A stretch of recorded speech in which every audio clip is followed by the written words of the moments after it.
শুভ দুপুর বন্ধুরা। দেখুন, এই যে দুটো গরু দেখতে পাচ্ছেন, এই পিছনে একটা দেখবেন বক আছে।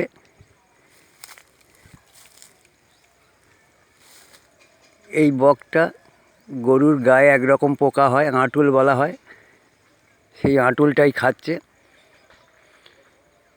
দেখুন, ও চুপচাপ আছে। এই দেখুন, এবার খাবে।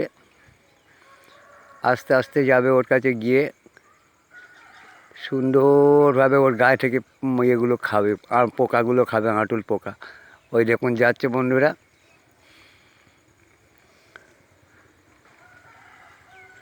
ওই ওই ওই ওই ওই আরম্ভ করছে। ওই দেখুন, ওরা ঠিক, ওদের চোখ এত তীক্ষ্ণ চোখ, ওরা ঠিক দেখতে পায়। হ্যাঁ,